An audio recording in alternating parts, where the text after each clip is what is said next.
Okay, I'm on page 28 of our packets. So you guys you don't have to turn to that page because you should have it all filled out. If you don't have it filled out, then you can turn to the page. But you guys are going to have a blank unit circle like this on the test. And I'm going to go through my thought process as to how I would put everything that I need to in my unit circle. There's multiple ways to go about this and different memorization techniques and different patterns that you can see, but this is how I would do it. So I would start with degrees, and it helps me if I have 3 different colors so I can tell which one is which, but you don't have to. And I know that this is always my starting point right here. So, and I go counterclockwise. So this is going to start at 0 degrees, and I know that this is 90 degrees, so I'm going to start with my quadrants. My quadrants are something that I definitely know. So this is 180, and this is 270. Okay, so the next thing I think about is between 0 and 90, the halfway point is 45 degrees. So I'm going to put the halfway point. So now I'm going to think of the halfway point of 90 and 180. So the halfway point of 90 and 180 is going to be 135 degrees.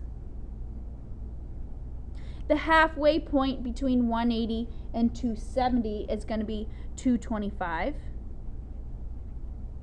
Halfway between 270 and 0, or this 0 is also 360. So halfway between 270 and 360 is 315. Now that I have the halfway points, that was the middle line, I have 2 lines or triangles on the outside of the halfway point. It's plus or minus 15 degrees. So that means if this is 45 degrees plus 15 gives me 60. 45 degrees minus 15 is going to give me 30. So if I'm thinking 135 degrees minus 15 is going to give me 120. 135 degrees plus 15 is going to give me 150. Notice that there's 30 degrees between 120 and 90 and 30 degrees 150 and 80. So if you want to double check yourself there. So 15 degrees below 225 is going to give me 210 degrees. And 15 degrees above 225 is going to give me 240. To double check, there's 30 degrees between 180 and 210, 30 degrees between 240 and 270. So I'm good there. So now I'm going to take 315 degrees. 315 minus 15 degrees is 300 degrees. And 15 degrees above 315 is 330. And to check here, 330 and 360, that's the difference of 30. 300 and 270, that's the difference of 30. Okay, so I'm good with the degrees. Now I'm going to go with radians. Now, radians is probably where we'll have the most trouble. And if we ever get confused, we can always convert between degrees and radians. For example, if I don't know my first radian here of 30 degrees, I can say 30 degrees over a total of 360 degrees is going to equal what radian if my complete circle radians is 2 pi? Because this is my total radians, 2 pi, this is my total degrees, and I want to find out the radians. So then, first I'd want to simplify my fraction here, and then multiply 2 pi to both sides to solve for x. And when I do that, I know that I'm going to have pi over 6 as my radian. All right, first I'm going to put my main quadrants. So I know this is either 0 pi, because my starting point, or 2 pi. Remember, it's like my starting point and my ending point. So we can say or 0 pi. Okay, so this right here is going to be pi over 2, or 1/4 of 2 pi. This is going to be pi. This is going to be 3 pi over 2. So I have my quadrants here. Definitely know the quadrants. We should know the quadrants like that.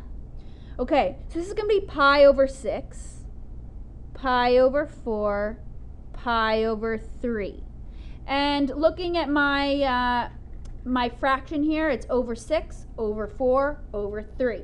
Now there's a pattern that I memorized with my radians. This is over 6, over 4, over 3. So the denominator here on this side is going to be over 6, over 4, over 3.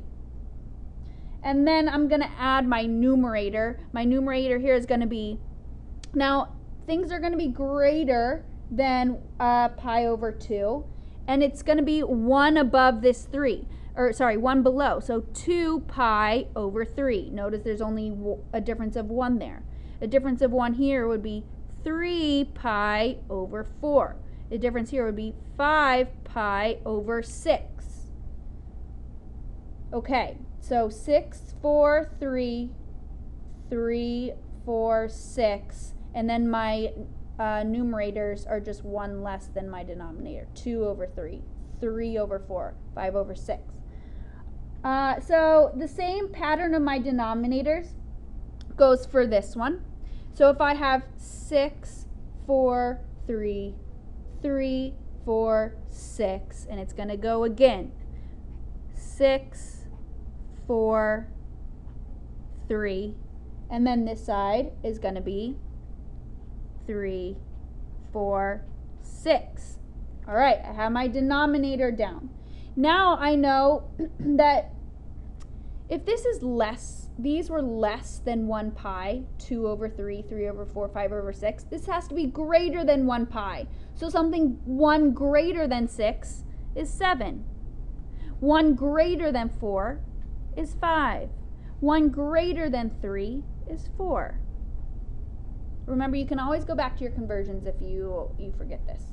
Okay, so now let's go to our fourth quadrant here. Fourth quadrant is the trickiest. So this one is going to be greater than 3 over 2. So these difference of 1s here, 4 plus 1 is 5, 3 plus 1 is 4, 6 plus 1 is 7. It's got to be much greater here.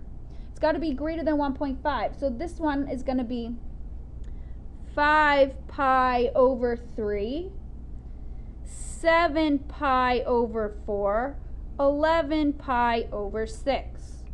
Different ways to memorize that. We're adding 2 here, so 5 plus 2 is 7, plus 2 is 11. You figure out what works best for you. All right, so now let's go to my coordinates around the unit circle. Now there's 3 main numbers that we use. We use square root of 2 over 2, we use square root of 3 over 2, and we use 1/2. Those are the 3 main numbers. So you guys need to know these 3 main numbers, and then we have to figure out how to use them. Now this quadrant here, both are going to be plus. My x is plus and my y is plus, because this is a positive y value and a positive x value. The middle of my quadrants, smack in the middle of my quadrants, I'm going to have square root of 2 over 2. I always place these first because they're right in the middle of my quadrant. Both are positive in this quadrant.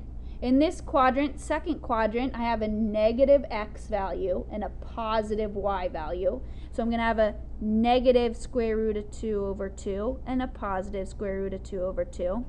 In my third quadrant, both are negative. So I'm going to have negative square root of 2 over 2, negative square root of 2 over 2. And in my fourth quadrant, I have a negative y and positive x. So in the middle of this quadrant, I'm going to have positive x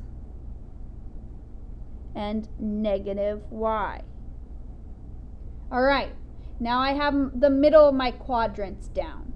Now I'm going to get the 2 angles on either side of my middle quadrant. Here's the trick, because these are where students mess up the most. The ones closest to the x-axis are going to start with square root of 3 over 2.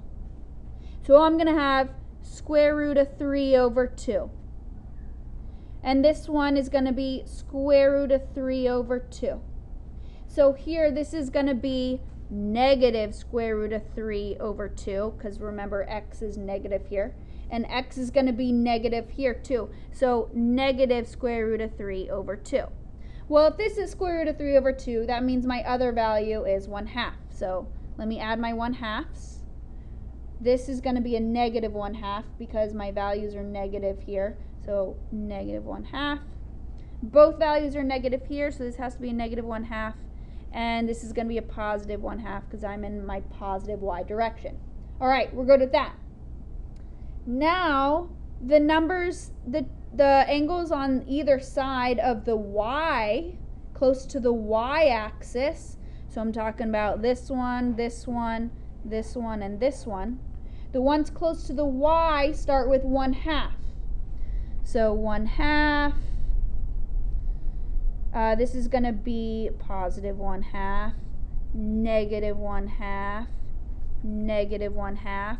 So if my x values are 1/2 closer to my y-axis, then the other value has to be square root of 3 over 2. This is going to be a negative square root of 3 over 2, positive square root of 3 over 2, and square root of 3 over 2. Okay, my quadrant ones should be easier. This is just my y-axis and my x-axis. So this point here, I go +1 on my x-axis. So 1 is x, and I'm on my x-axis, so y is 0.